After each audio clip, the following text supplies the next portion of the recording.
He's in trouble. This is PID Radio. Catapult of propaganda. The truth is out there. Some alien race to come down and threaten us. The military-industrial complex. A highly funded yet unofficial government agency. Take the red pill. If this were a dictatorship, it'd be a heck of a lot easier. Live, local, and listening to you. The Drive with Derek Gilbert on the Eagle 93.9 and the Eagle939.com. Off-Road Friday, actually on the road Friday today, as we're live at the Hy-Vee on West Broadway in Columbia. It's Food for Families Friday. We're here to ask you to help support the Central Missouri Food Bank and the work that they do for up to 80,000 people in Missouri every single month. 33 counties across Missouri depend on the Central Missouri Food Bank to keep them from going hungry. And your dollar, a $1 donation, translates into 20 meals through the Central Missouri Food Bank. So when you come out to the Hy-Vee today, look for the guy sitting at the left entrance outside. You can't miss it. We got the big signs out here. You're doing the whole, self-promotion thing. And then you step right inside, and you can make a donation of a non-perishable food item or your cash donation for the Central Missouri Food Bank. It's for a great cause, and it helps our neighbors right here in mid-Missouri. Now, joining us on phone today is an author that we've had on the drive several times over the last several months. She's the one responsible for making us aware of the National Bio and Agro Defense Facility, the proposed bioweapons laboratory for Homeland Security that could wind up here in Columbia. And it seemed like an appropriate time to bring Kate Iola back to the Eagle 93.9, sort of make a food theme for the show today. Kate, welcome back to the Eagle 93.9. Hi, Derek. Thanks for inviting me. This is an interesting time right now.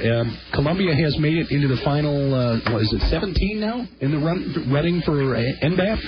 Yes, something right around 17. Okay.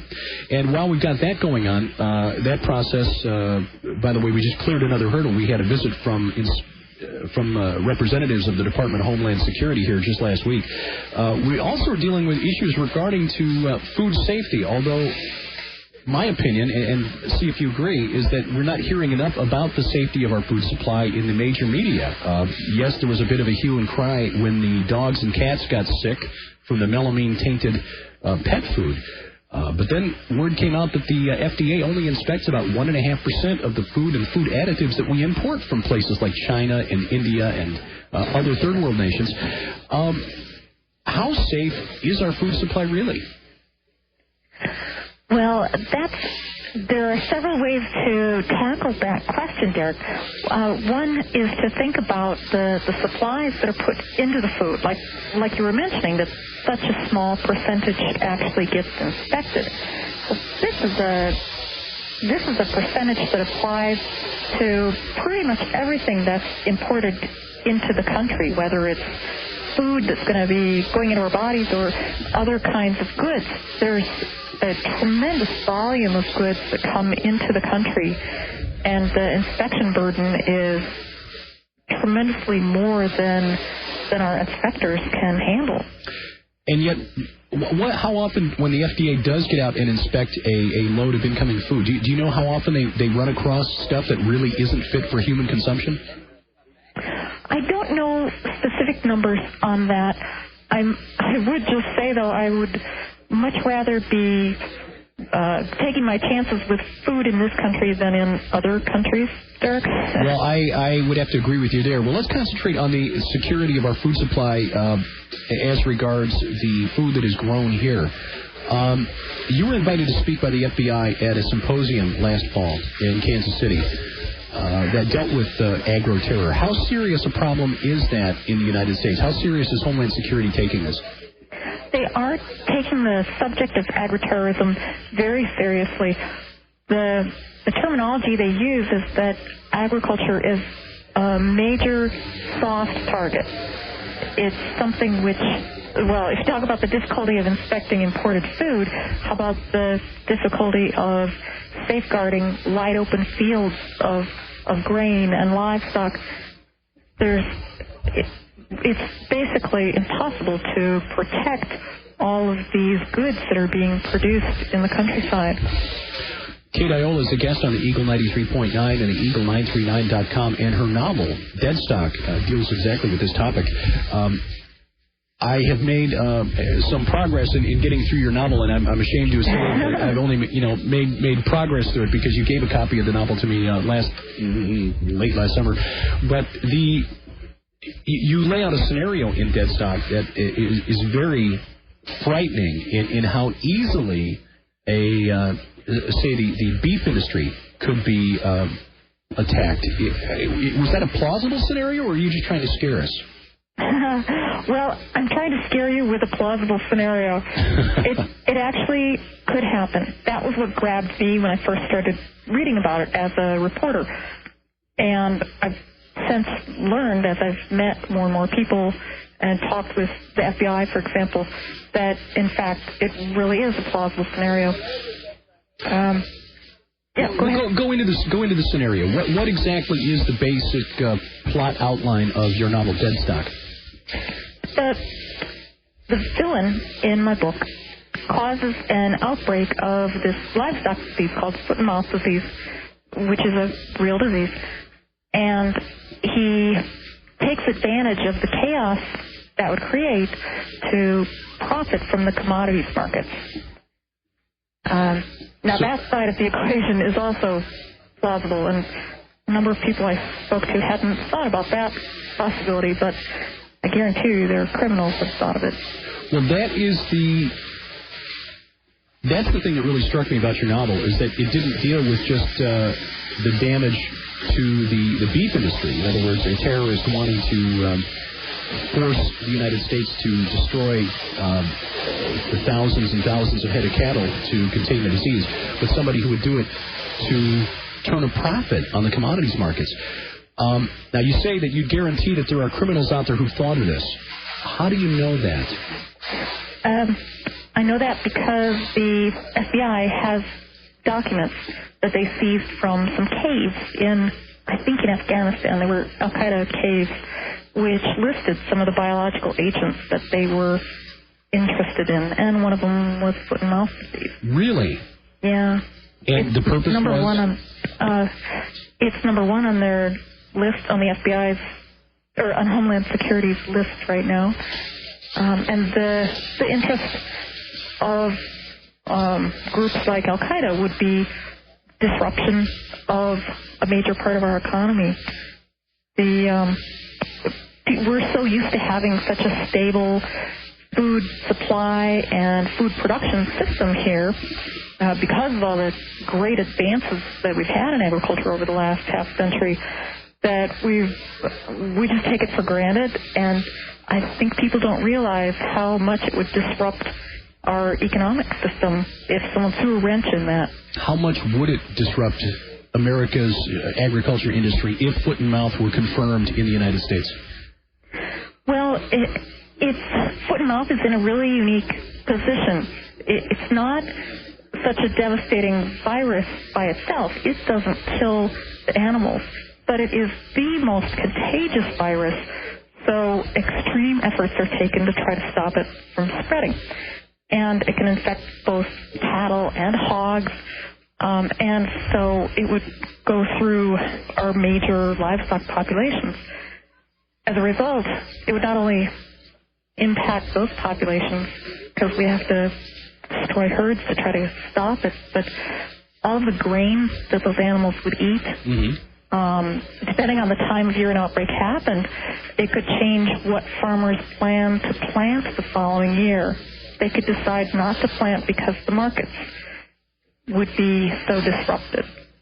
Because the market, the cattle that would need the grain that they would plant wouldn't be there, so they would change their planting plans to something else. Do you have an idea of the dollar impact that this would cause? Well, that is the multi-billion-dollar question.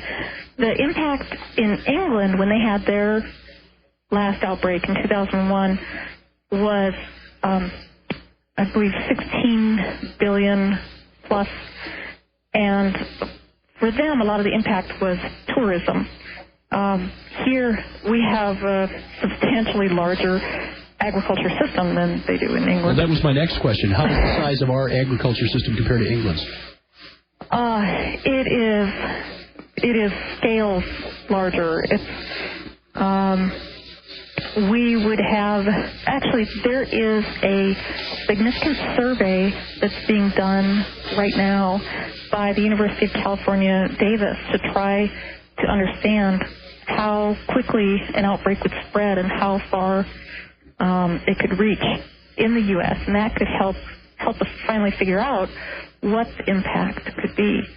But it could be much larger than $16 billion. So much larger than $16 billion, which is pretty big to start with. We're talking with author Kate Iola. She's an agroterror expert who's been consulted by the FBI, and we are discussing the safety of our food supply here on Food for Families Friday, sitting outside the Hy-Vee on West Broadway in Columbia, collecting your donations from the Central Missouri Food Bank and talking about the safety of what we eat. Our conversation with Kate Iola continues as the drive rolls on live from the Hy-Vee in Columbia next on the Eagle 93.9 and the Eagle939.com.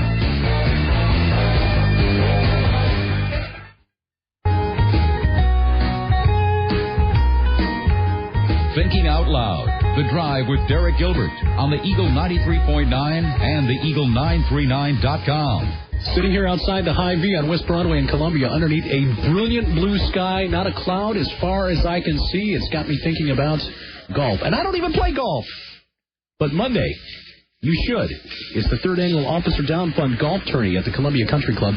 The fund is to raise money. The tournament is to raise money for the families of Columbia police officers injured or killed in the line of duty. If you'd like some information about how to put together a last-minute four-person scramble, four-person team to get out on the course and raise money for the men and women who serve in uniform right here in Columbia, stop by the website, theeagle939.com. That's theeagle939.com. Now, as I sit here outside the Hy-Vee, I see a lot of young men and leaders wearing a uniform of Boy Scout Troop 4 walking in. I saw a few of them walking out just a moment ago with bags of ice. They are stocking up at the Hy-Vee, no doubt for a weekend camping trip.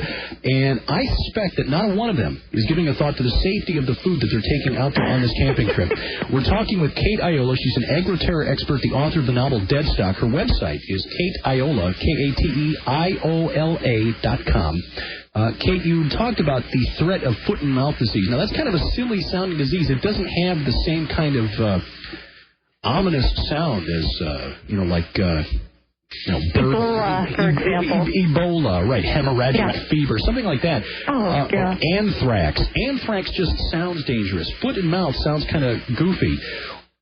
What is it again about foot and mouth that makes it such a threat to America's agriculture industry?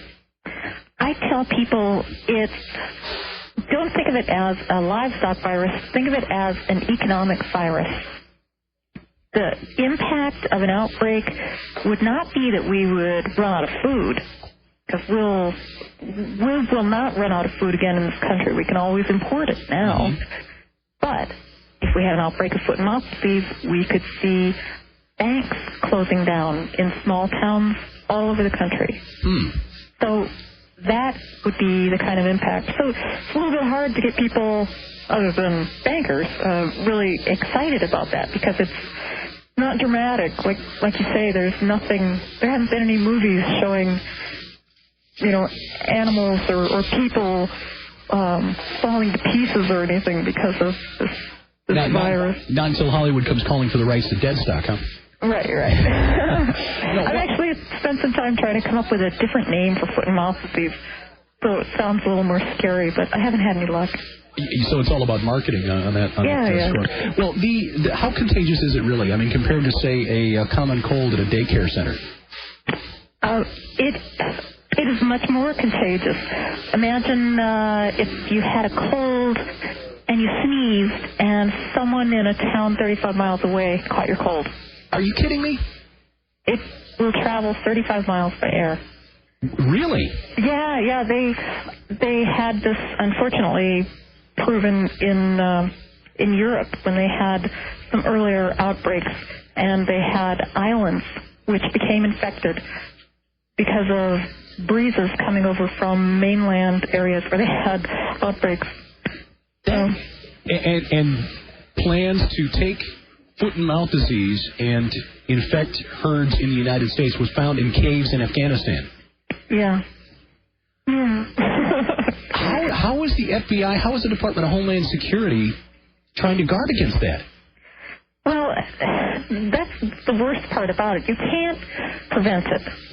You can only raise awareness so that when it does eventually come here, which it will, either by accident or on purpose, when it arrives, people respond quickly and appropriately so that we can get it shut down quickly. Well, once we get past the top of the hour here, we've got a look at news, world and national news coming up. Also, Aaron Fox in the Eagle 93.9 newsroom straight ahead. Want to talk about how specifically how easy it would be for somebody to cause something like this. But how much time did you put into researching your novel Deadstock and looking into foot and mouth disease? I spent altogether about 5 years on the book. Part of that was just learning how to write fiction, but I read everything that I could find. I talked to people. I got to go to Plum Island, which is the big research center. And oh, yeah. Yeah, you have to be invited to go. And even though I had written this book and I did bad things to Plum Island in the book, they still invited me to come out, and I let them look over the manuscript before it came out so they could see if there was anything they wanted me to change. And now, Plum Island, that's a biosafety level 4 laboratory, isn't it? BSL 4? Well, it's BSL 3 Ag, which is the top level for the Ag labs for right now. But they wanted to have a BSL 4 lab there, and the local residents refused. So that happened before they made the decision to move the facility to the mainland, this NBAF. The NBAF, which Columbia, the University of Missouri, is trying to get. So the residents of Plum Island, where they've had this facility since World War II, didn't want a BSL 4 facility, and yet here in Columbia, according to the most recent survey done by the Chamber of Commerce, the majority of Columbians are all for it. Yeah. Frankly, I think it's because most people in Columbia don't really understand what it is. We're talking with Kate Iola. Hopefully we can explain this in a little more detail over the next hour. She is the author of a novel, Deadstock, and an expert in agricultural issues, specifically agricultural terror. And we thought that the discussion today would tie in nicely with Food for Families Friday. Not we're trying to make you afraid of food, just more aware of the chain between farm and your fork. I'm Derek Gilbert. This is Off-Road Friday. We're live at the Hy-Vee on West Broadway in Columbia. Here till 7 o'clock. Stop by, donate to the Central Missouri Food Bank with the Eagle 93.9 and the Eagle939.com. Stimulating talk, no static. The Drive with Derek Gilbert on the Eagle 93.9 and the Eagle939.com. Coming up Monday on The Drive, we're going to talk to Nanette Ward. She's with the Columbia Human Rights Commission. They have another event at Community Circle coming up Tuesday, and we'll find out from her Monday afternoon what that is about. And then Monday, another opportunity for Justin to really be in his element. Justin, we've got Sonny Utterback and Tom Hughes coming into the studio to talk about the NRA Bianchi Cup Pistol Championships, which will be held here in Columbia. So looking forward to that, and I'm sure Justin will be looking for some advice, perhaps some tips. That is Monday afternoon on The Drive between 5 and 7 on the Eagle 93.9 and the Eagle939.com. I'm Derek Gilbert, sitting outside the Hy-Vee on West Broadway in Columbia. It is a gorgeous afternoon. When we were here in October, it was cold, and we were outside under the tent. Here, we actually chose to sit outside because it is a gorgeous day, bright blue skies, and we're here for a wonderful cause. That is the Central Missouri Food Bank. We're collecting your food donations, non-perishable items, please, or your cash donation. Why? Because 80,000 people a month depend on the Central Missouri Food Bank to keep hunger away. They provide food to hunger relief agencies in 33 counties across central Missouri, everything from Lake of the Ozarks to the Iowa border. And we would like your donation this afternoon. I'll be here until 7 o'clock tonight. If you can't make it to the Hy-Vee on West Broadway in Columbia, you can always donate to the Central Missouri Food Bank at their website. That's Central Mo Food Bank, all one word, centralmofoodbank.org, and help do something for somebody in need right here in mid-Missouri. It's something concrete you can do. And amazingly, they can take your dollar. If you choose to donate cash or a check, your $1 donation translates into 20 meals for people in need here in Missouri. So come on by this afternoon or stop by their website, centralmofoodbank.org.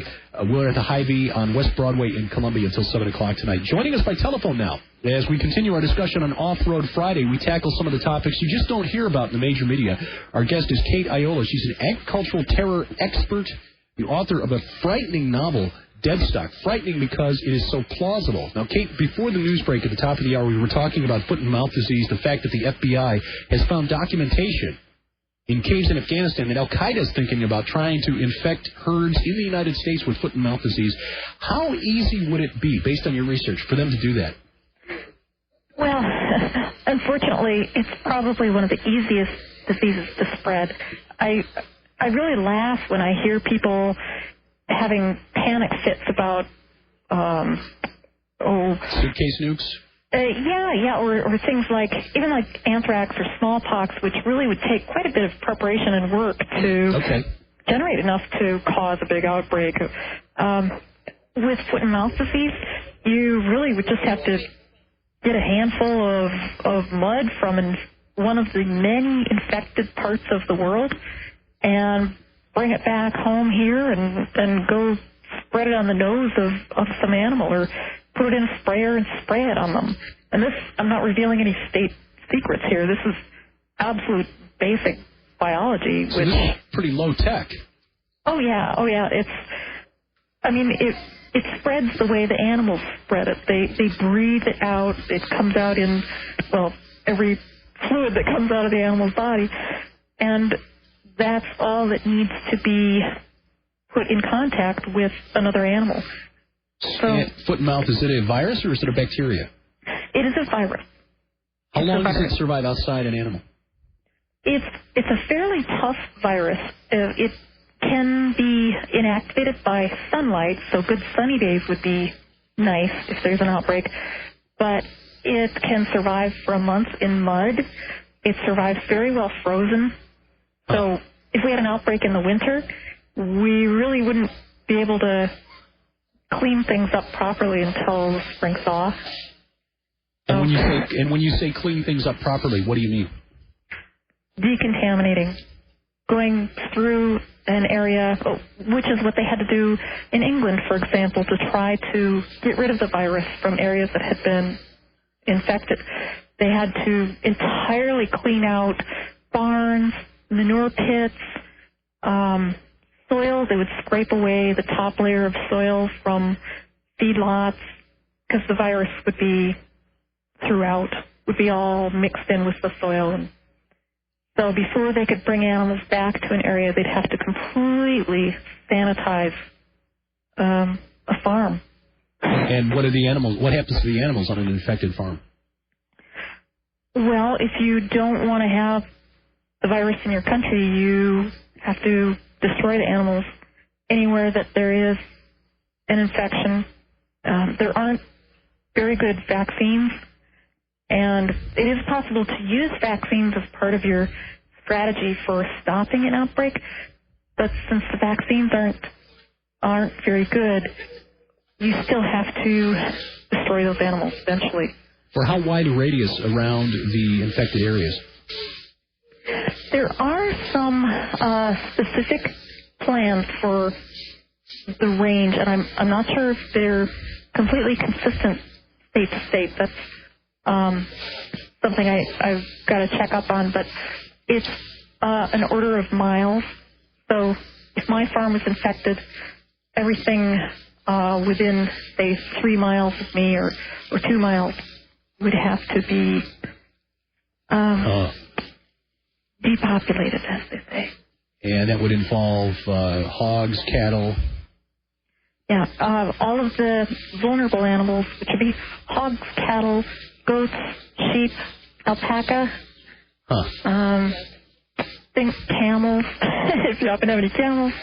But if I'm not mistaken, I think we've got some alpaca here in mid-Missouri. I'm sure you do. There's a very large alpaca farm near me. And I think about foot and mouth disease every time I drive by. We're talking to Kate Iola. She's an agroterror expert and the author of the novel Deadstock on the Eagle 93.9. So basically, you have to kill everything that would be a potential carrier of the disease within a certain radius of an infected farm. And then you basically have to sterilize the area by scraping down the dirt and scrubbing every surface that those animals would have come in contact with. Within that same range, that same area?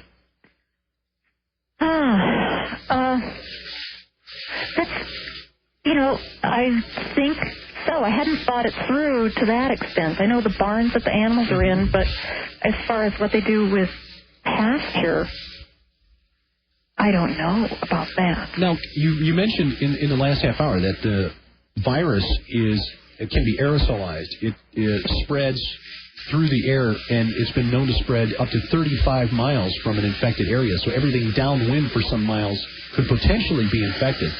So would I be right in assuming that how long has it been since there's been a confirmed outbreak of foot-and-mouth disease in the United States? It's been since 1929. 1929. Yeah. So almost 80 years. If we were to have a confirmed case here, how quickly and how aggressively would USDA address the problem? Oh, very aggressively. The impact, as soon as there is a confirmed outbreak, and the testing for it would be done very quickly also, as soon as there is a confirmed case, for one thing, exports of beef, pork, and dairy products stop immediately. So our foreign customers of American beef and pork would be gone, stopped. They would switch to other sources, which, depending on how quickly and effectively we stopped the outbreak, if we didn't do it quick enough, we could lose customers permanently. That's also one of the major concerns.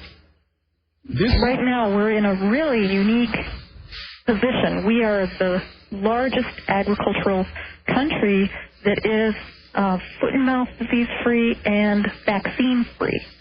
And that gives us a special status that allows us to sell to everybody in the world. And maybe charge a little bit extra. We're talking with Kate Iola. She's an expert in these matters, and we're discussing the safety of our food supplies. We sit outside the Hy-Vee on West Broadway for Food for Families Friday, as we're collecting your donations for the Central Missouri Food Bank. We'd like to see you here between now and 7 o'clock. Stop by. It's a gorgeous night. And if you're not here to grocery shop, it's a quick in and out. We're sitting right outside the entrance. The collection point is right inside the left-hand entrance of the Hy-Vee on West Broadway in Columbia. And your donation makes a big difference to our neighbors here in Central Missouri. We'll continue our discussion on Off-Road Friday with Kate Iola as the drive continues next on the Eagle 93.9 and the Eagle939.com.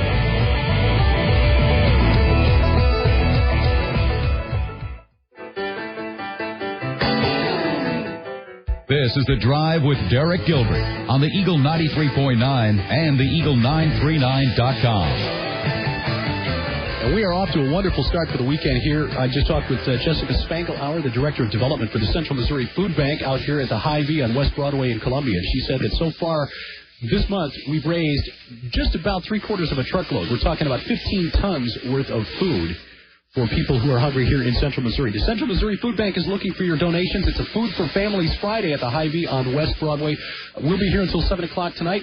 KOMU TV Channel 8 is also out here this afternoon, and they got cameras here, so maybe you can come out and get on the TV tonight, huh? Can't make any promises, but Matt Garrett from Channel 8 is here, and maybe that will happen for you as well. But the main thing is that while you're here, we will take your donations of non-perishable food items and also cash donations. Your $10 donation buys 200 meals. You heard me right. $10, 200 meals for people in need here in mid-Missouri. So see us this afternoon at the Hy-Vee on West Broadway in Columbia before 7 o'clock and make that happen. Our guest this afternoon is Kate Iola. She's an author, an agroterror expert. Her novel Deadstock paints a very frightening picture of how the U.S. economy could be thrown into a, what's a good word? Paroxysm of despair. How's that? Cataclysmic proportions. With a very simple method, very simply by infecting a feedlot with foot and mouth disease. Kate, we talked about that. I think, for a good while. I'm kind of curious, though, about other threats to American food supply. Again, you were at a symposium held by the FBI last fall. What other areas of America's food supply are they looking at? One of the big areas is not on the livestock or grain production end, but on the other end of the pipeline, where food is being packaged and then sent out to the general public. Mm-hmm. A lot of biological agents like viruses or bacteria would get killed during the packaging and processing of food. So if you were someone who had a grudge against your employer, or if you were some crabby terrorist and you wanted to get something into the American food supply, you wouldn't do that by inserting something poisonous, say, in the cattle or the grain. You'd put it into processed food down at the other end just before it gets shipped out. Otherwise, the processing might destroy what you put in there. Well, in a sense, this relates to the stories that we've heard over the last couple of months now about the melamine in the pet food.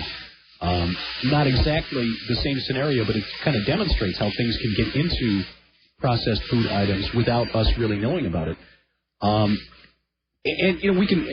There was a news item that came out that we just talked about yesterday on the Eagle 93.9, which was that a group of disgruntled Muslims from Somalia who were working at the meatpacking plant in Nebraska demanded certain rights. They wanted basically extra time out for their prayers during the day, and SWIFT basically told them to take a hike.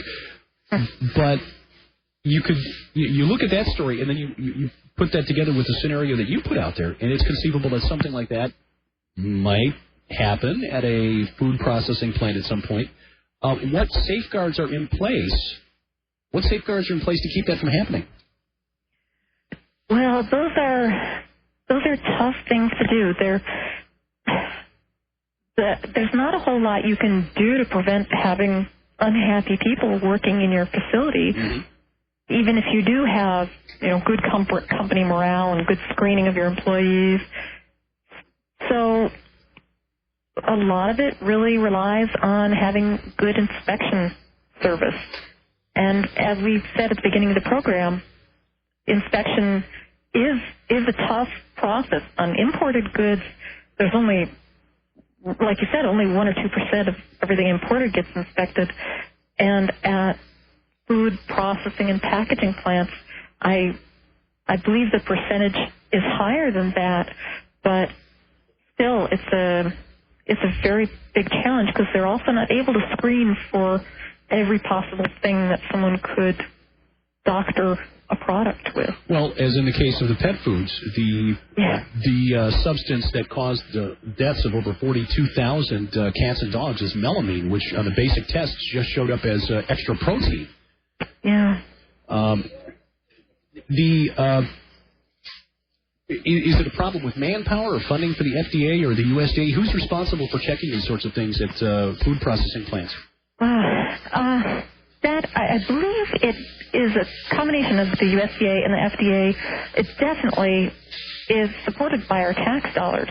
So that's where we as citizens would have to make the call. If we want more inspection, we could have it, but we've got to be willing to pay the taxes to support that. Yeah. It's a tough call. How much is the safety of your food worth? We're talking with Kate Iola on the Eagle 93.9, agroterror expert and author of the novel Deadstock. When you were at the symposium last fall, the FBI symposium on agricultural terror, what seemed to be the area that most concerned the Department of Homeland Security? Communication. Communication? Yes. There was a lot of discussion about what is going to happen when there is a crisis, who is going to know who they're supposed to be talking to, and who's in charge. There were special initiatives that were presented at the symposium that dealt specifically with how to figure out who's in charge. I tell you, I left the symposium even more concerned about how we would deal with a crisis like a foot and mouth outbreak, which is a major clock that would be ticking once it starts. Right, because you'd potentially have USDA involved in that, FBI if it was treating it as a crime. You could also have the Centers for Disease Control involved in that or something. Well, and Department of Homeland Security trying to coordinate it all, I guess. Did they settle this issue? Is there still something that needs to be worked out? It's something that still needs to be worked out on a county-by-county basis as far as awareness. With foot and mouth disease, you're also going to have significant quarantines in place immediately. So you'll have highway patrol shutting down roads. You'll have hospitals that can't run their ambulances everywhere they may want to. You have, teams from the county that need to be digging burial pits. And who's going to pay for that? And who's going to be in charge of telling them where to dig them? And it's going to be rather chaotic. How much pressure would there be from farm bureaus to kind of keep a lid on things? As far as keeping it quiet? Or? Keeping it quiet. Or would there be any pressure? I'm certainly not trying to cast any aspersions on the men and women who farm for a living. I come from a long line of farmers on my mother's side, and yeah, a lot of this country does. Yeah. You go back a few generations, and most of us were farmers. Now it's like 2% of us, and which is why these issues are so difficult for a lot of us to grasp. For us, the idea of food safety is not getting mugged at the Hy-Vee parking lot. And since that's not really something most of us here in Columbia have to worry about, we don't even think about it. We just go in, we come out, our food is safe, we don't even give it a thought. But the people who are closer to it, such as you up in Iowa and relatives of mine who are still living in agricultural communities are a lot closer to it, understand this a lot better than I do. Would there be pressure from people who are farming to try to keep a lid on things? Because they would be facing a loss of, and I guess there's another expense there, too. If you have to destroy a herd because of an outbreak, who pays for the cattle lost? Some of the cattle would be paid for by the USDA. If the cattle were destroyed on a farm to stop the outbreak from spreading from there. But if you're on a farm that's just stuck within the quarantine zone and your cattle aren't infected, but you can't get feed for them anymore, or your employees can't come on the farm because of the quarantine, and you have no one to take care of your animals, you may have to destroy them anyway. You can't leave 500 dairy cattle unmilked for, a week, 3 weeks. And so those animals are not going to be paid for.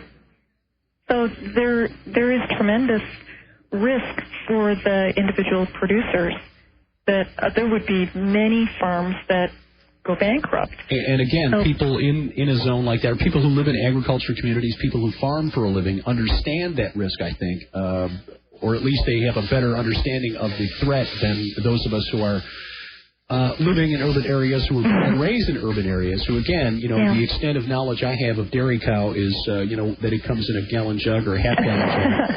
And I like the thick stuff in my coffee in the morning. We're talking with Kate Iola. This is Off-Road Friday on the Eagle 93.9, and we're discussing the safety of our food as we sit here at the Hy-Vee on West Broadway in Columbia, collecting food for the Central Missouri Food Bank. It's Food for Families Friday. We'll be here until 7 o'clock, and, of course, we would love to see you out here.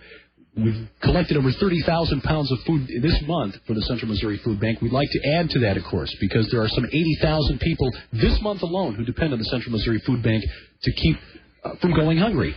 So stop out here, Hy-Vee on West Broadway before 7 o'clock tonight, or stop by the Central Missouri Food Bank's website, which is centralmofoodbank.org. I'm Derek Gilbert. Our conversation with Kate Iola continues in just a few minutes on the Eagle 93.9 and the Eagle939.com. Driving Columbia to think. This is The Drive with Derek Gilbert on the Eagle 93.9 and the Eagle939.com. The number one topic on the Eagle 93.9 today, definitely immigration reform. And again, I put the word reform in quoting marks.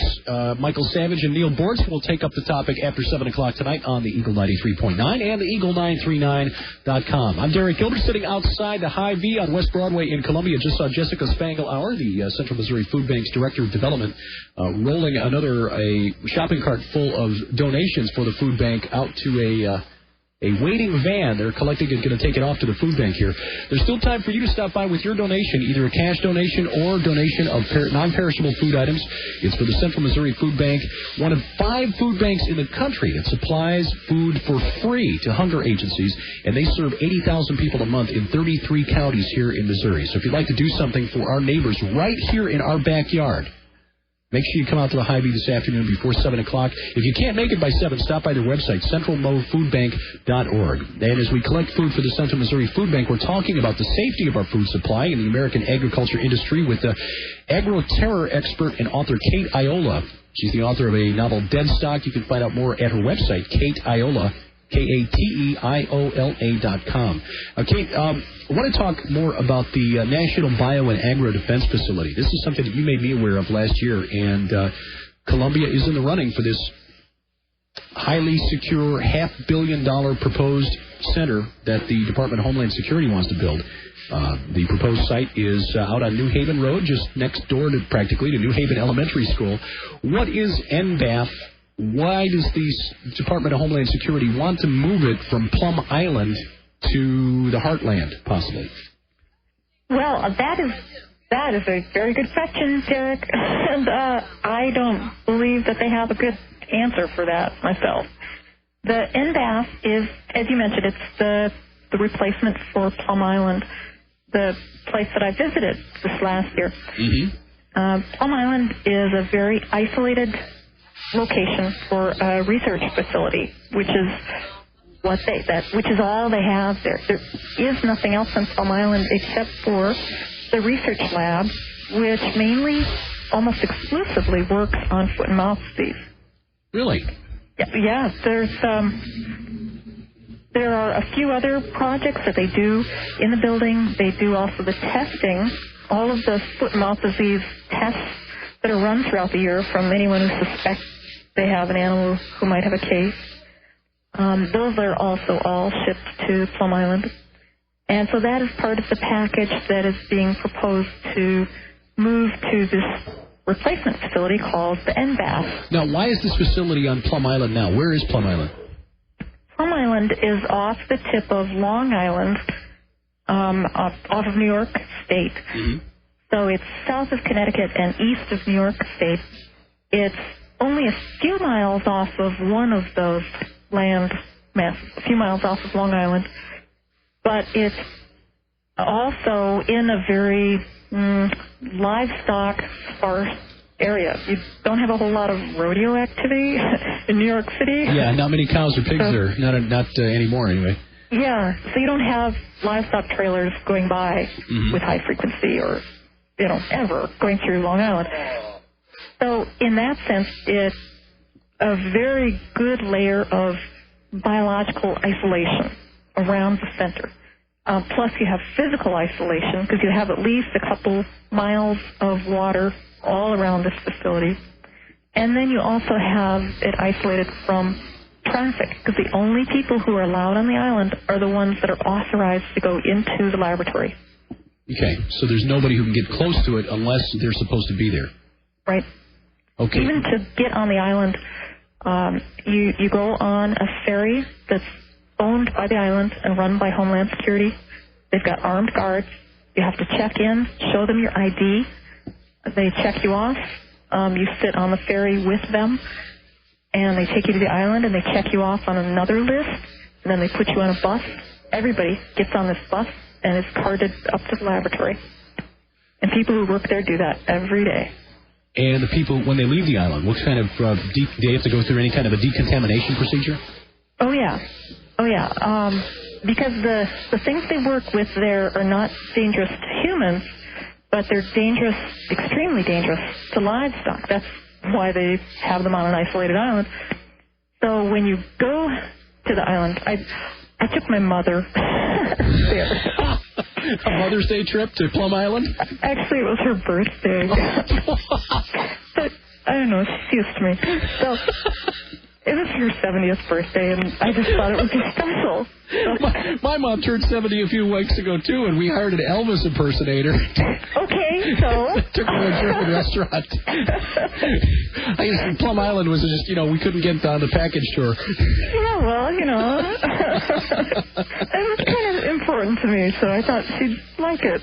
So anyway, we had to go shower in and put on sort of surgical scrubs that they provide and shoes, and then you have your tour, or we were really an oddity there because they don't really get many people coming to visit to look around. No. I mean, Plum Island really, if it's people not have a heard, tourist destination. no, if people have heard of it at all, it's from the movie Silence of the Lambs. That's where they were going to send Hannibal Lecter, for his. Exactly. If he cooperated here, we'll let you out of jail, but you get to go to Plum Island.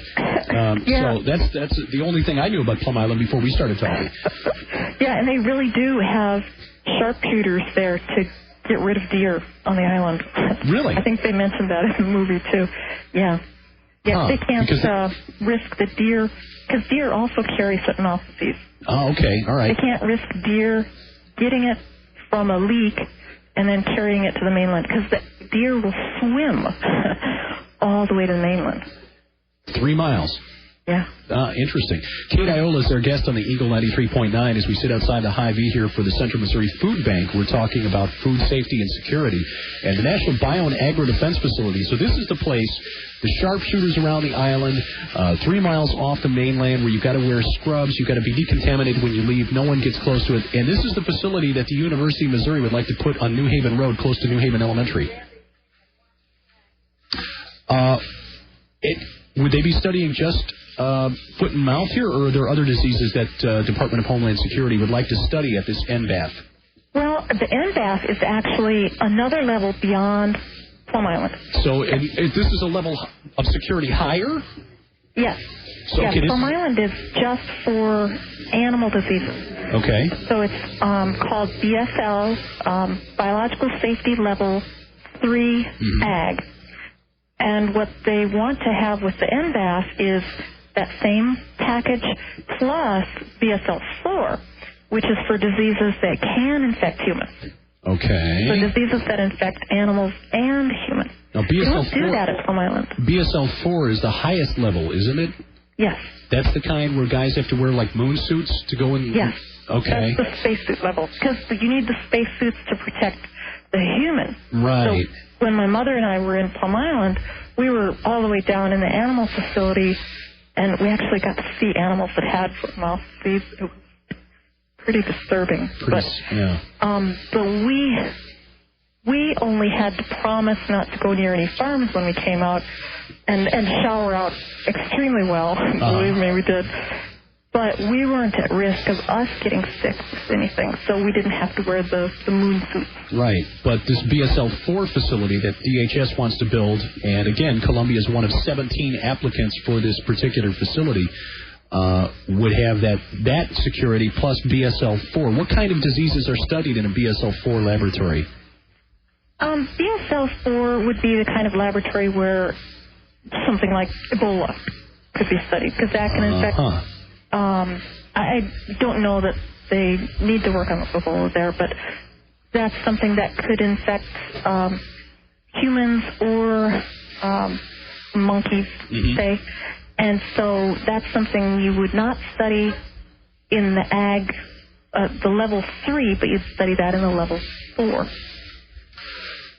So all of the FMD work is in the level 3, and right now it's all done on Plum Island. You can't, it is illegal to work on it anywhere else in the country because you don't have that physical and biological isolation. Right. But, and because, again, as you pointed out, it's very easy to take foot and mouth disease and transport it into, and in fact, a working farm. It would seem to me that that's a good thing. If you had it here in the heartland, whether it's Missouri, Iowa, Nebraska, Kansas, wherever, Illinois, it wouldn't take a whole it wouldn't take a real serious breach of security for foot and mouth or something to get out of the laboratory. We're talking with Kate Iola. We'll continue talking about this and what the issues are that we in Columbia need to consider as we move forward with this application process for the National Bio and Agro Defense Facility. Kate Iola is our guest. I'm Derek Gilbert, live at the Hy-Vee on West Broadway in Columbia, Off-Road Friday on the Drive. Our conversation with Kate Iola continues next on the Eagle 93.9 and the Eagle939.com.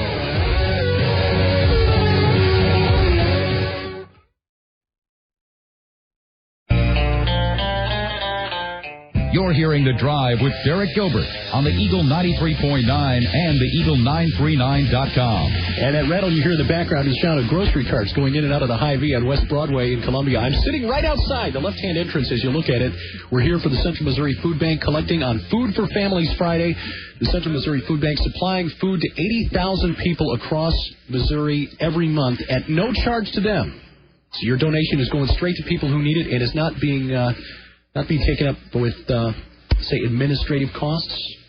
We'll be here until 7 o'clock tonight, but if you can't make it today, there'll be another opportunity next Friday afternoon, another Food for Families Friday. Details at the website, theeagle939.com. Our last segment was author Kate Iola. She's an agroterror expert, the author of the novel Deadstock. And, Kate, we've been talking about the National Bio and Agro Defense Facility's proposed facility, a bioweapons lab, that could wind up here in Columbia as early as the year 2013, if I understand the timeline. I don't want to be an alarmist, but I want to be informed as to what this is all about. I mean, we keep hearing about the economic impact. You know, it's a $500 million construction project. It would employ a couple hundred scientists, high-quality, good-paying jobs here in mid-Missouri. What are your concerns about this NBAF? Oh, where do I begin? I would first say that I really would have some reservations about the leadership and the competence of any group that would propose to bring the National Foot and Mouth Disease Laboratory to the middle of the American agricultural economy.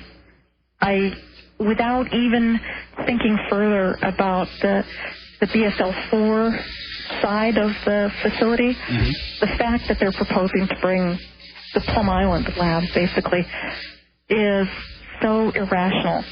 I really would have some concerns about who's in charge there. Well, again, as you put it, if it's like having a virus, the foot and mouth virus. It's like having a common cold that could be spread by a sneeze for a radius of 35 miles. Yeah. That is enough to make me stop and think twice. And then, of course, having a BSL-4 facility working on diseases that are communicable to humans within a few hundred yards of an elementary school. And, of course, the people who live in the subdivisions around the proposed site aren't real happy about this either. But I certainly wouldn't have a whole lot of confidence in the people in charge there. Just because of the proposal to move a foot and mouth laboratory to the heart of America's Well, look at the proposal. There is no risk analysis. They are looking at they're doing an environmental risk environmental assessment. I can't remember the term they're using. They're basically looking at whether it will pollute the area, but they're not looking at what the potential impact would be if there was an outbreak caused by either a leak, which is what happened on Plum Island in 1978. That was when they stopped having cattle outside because they had a leak that got out into the cattle there. So if there was a leak, or if some unhappy employee stormed out without showering, or if an animal activist got a job there on purpose so they could walk out someday with dirty hands. Well, you got that possibility, and the fact that accidents do sometimes happen even at BSL-4 laboratories. There was a case a year ago at the Texas A&M facility, and Texas A&M is one of the other competitors for this, one of the other applicants for this NBAF facility. Researcher was infected with the Brucella virus. There have been other cases, but again, we've been told that this is a state-of-the-art facility. Things like this just won't happen. But you're saying that they just have not analyzed or do not found yet that they've done a risk analysis? They haven't. They haven't. Nobody has. And also, if you look at the way these projects this project, the NBAF, is being presented, both in Colombia and in the other 16 communities where it's being proposed. There's a lot of talk about the economic impact for the local community, the benefit locally. But they're not considering the potential risk nationally. Where can people go to find out more information on NBAF and what it is, and to weigh the risk versus the benefit? There isn't a place. That's the problem. That is what I have been pushing people to try to do. There has not been any national study done. That is one thing that the University of California, Davis is starting to do now. But nobody has done a nationwide impact study of a foot and mouth outbreak in general, and definitely none of these NBAF proposed communities has done a study to look at what would happen if they had a leak and it triggered a national outbreak. For example, I haven't seen any discussion of potential liability. If Missouri is the one that has a leak or an unhappy employee and triggers an outbreak, are the surrounding states then going to go after the state of Missouri for it? Yeah. Very quickly, because we're down to our last couple of minutes here, what would have happened if the leak in 1978 at Plum Island had happened here in mid-Missouri? I think there'd be a whole lot smaller economy in Missouri right now and in the surrounding areas. Kate, once again, what's your website for people to check out your novel, Deadstock? KateIola.com. KateIola.com. Kate, it's always an education when you're on with us. Thanks again for being with us this afternoon on the Eagle 93.9. Thank you, Derek. Kate Iola, agroterror expert, the author of the novel Deadstock, highly recommended. Not only is it a frightening scenario, but it's a darn good story. Michael Savage and the Savage Nation takes over next. I'm going to go enjoy a wonderful weekend. I hope you do the same. See you back here again on Monday afternoon. Keep it on the Eagle 93.9 all weekend long. Michael Savage next on the Eagle 93.9 and the Eagle939.com.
They're coming from the darkness. Over 6,000 years ago, the citizens of Mesopotamia encountered them. Down through time, tens of thousands of people on every continent of the world have etched their likeness on the walls of caves, chiseled statues of them from solid stone, and prayed prayers to their highest gods to be delivered from them.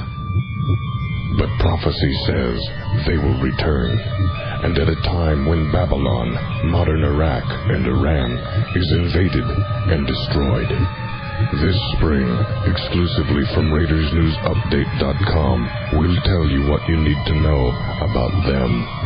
In the book-length ebook, Stargates, Ancient Rituals, and Those Invited Through the Portal.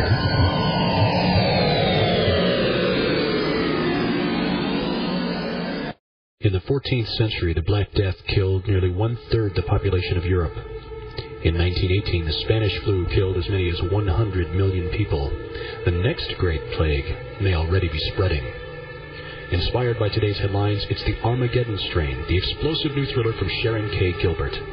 At a laboratory somewhere in the desert southwest, a secretive group has created a deadly virus for a single purpose: to eliminate 90% of human life. Standing in their way is Dr. Maggie Taylor, a woman broken by grief and alcohol, who must somehow find the strength to unravel the mystery of her father's death in time to stop the virus from being released.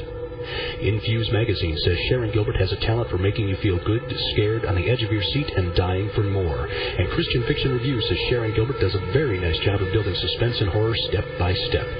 The Armageddon Strain from Sharon K. Gilbert, the newest release in the Myth Arc, the ultimate battle for mankind. Available now online and at bookstores everywhere.